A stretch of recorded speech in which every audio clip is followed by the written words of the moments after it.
స్థానిక సంస్థల ఎన్నికల్లో కాంగ్రెస్ ఘన విజయం కోసం కార్యకర్తలు అందరూ కృషి చేయాలన్నారు మంత్రి ఉత్తమ్ కుమార్ రెడ్డి. సూర్యాపేట జిల్లా హుజూర్ నగర్ లో పర్యటించిన మంత్రి ఉత్తమ్ ఇన్నర్ రింగ్ రోడ్ ను పరిశీలించారు. 7.5 కోట్లతో R&B బిల్డింగ్, షాపింగ్ కాంప్లెక్స్ పనులను శంకుస్థాపన చేశారు.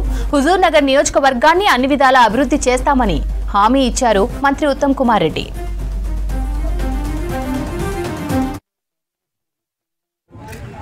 నేను మంత్రిగా ఉన్నప్పుడు మొదలుపెట్టిన పని మళ్ళీ కాంగ్రెస్ ప్రభుత్వం వచ్చి నేను మంత్రి దగ్గర పూర్తయింది.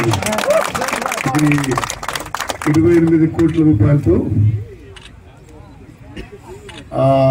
సుమారు 9 కిలోమీటర్లు హుజూర్ నగర్ చుట్టూ రింగ్ రోడ్డు నిర్మాణ పనులు పూర్తి కావడం నాకు ఎంతో సంతోషం, సంతృప్తి ఇస్తుందని చెప్పి మనం చేస్తున్నాం. ఈరోజు మరి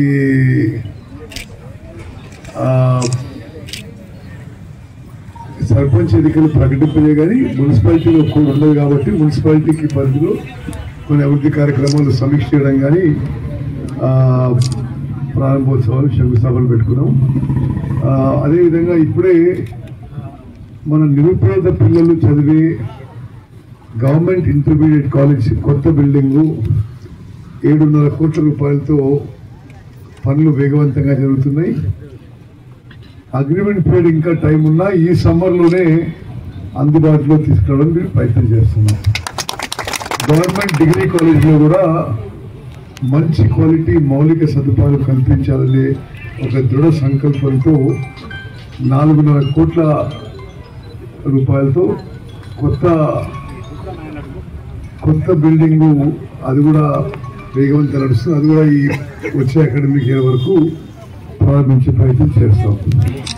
ఇప్పుడు నాకు ఇప్పుడే ఇక్కడ ఉన్న పెద్ద మనుషులు పని చేసిందంటే కాలువకు అడ్డుపక్కన కూడా ఆల్రెడీ ఆ 20 ఇళ్ళకి కంపల్సేషన్ కూడా ఇచ్చారండి. అది కూడా మంజూరు చేయించే ప్రయత్నం చేస్తాను. మరి ఈ రింగ్ రోడ్ కనెక్టివిటీ ఉండేటట్టుగా ఈ గారు అంటే ఈరోజు నేను వచ్చాను కాబట్టి పనిచేస్తాను, కానీ ఇట్లా ఈ కనెక్టివిటీ, సేఫ్టీ ప్రికాషన్స్, సిగ్నల్స్ అన్నీ కూడా జాగ్రత్త తీసుకొని ఎటువంటి సేఫ్టీ ఇష్యూస్లో ఏం కాంప్రమైజ్ లేకుండా పూర్తి చేయాలని చెప్పి నేను మనం చేస్తున్నా.